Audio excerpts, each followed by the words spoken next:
फरात काराबी की कॉल आ रही है। कह रहा है कि हसन काराबी अभी आपके अस्पताल के इमरजेंसी में है, गोली लगी है उसे। हेलो सबिया साहिबा, बाबा आपके अस्पताल में है। जानती हूँ, अभी बताया रिवा ने। सुनकर अफसोस हुआ। कैसे हैं अब वो? ठीक है, बेहतर है। मैंने दरअसल आपको एक और जरूरी बात के लिए फोन किया है। मैं नहीं चाहता कि ये वाकया रिपोर्ट में फायरिंग के तौर पर आए, क्योंकि दिलान के बाबा इसमें मुलव्विस हैं। ठीक है, मैं संभाल लूंगी, फिक्र ना करो।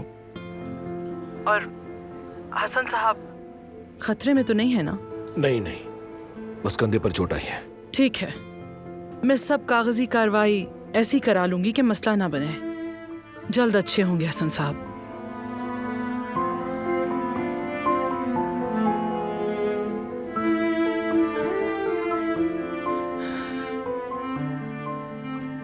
दिलान,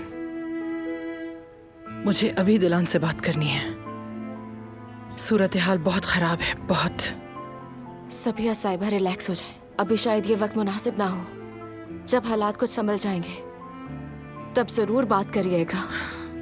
देखो रेवा, जब मेरी बेटी को सबसे ज्यादा मेरी जरूरत है तब मैं उसके पास नहीं।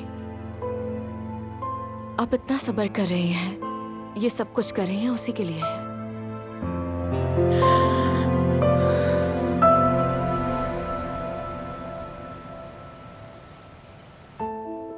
फिक्र ना करें भाई, चचा ठीक है।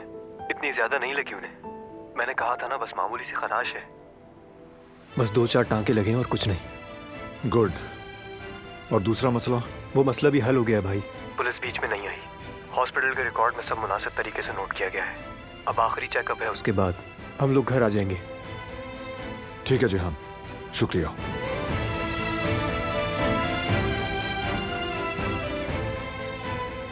जो कुछ भी हो जाए, मैं उस शख्स से मुंह नहीं मोड़ सकती जिसने मुझे पाला।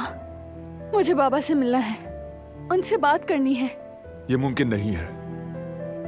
बाबा ने उन्हें घर छोड़ दिया है और बाहर गार्ड्स मौजूद हैं। तुम फिक्र मत करो। वो तो पहले भी थे, कोई फर्क नहीं पड़ा।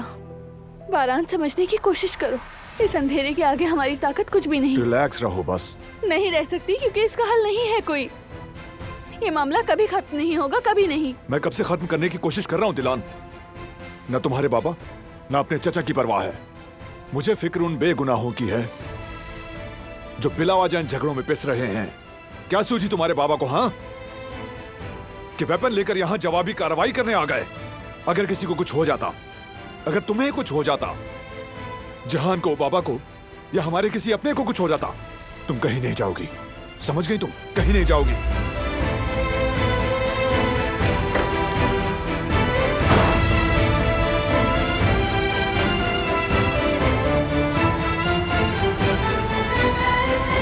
अल्लाह रहम करे, वो क्या मंजर था।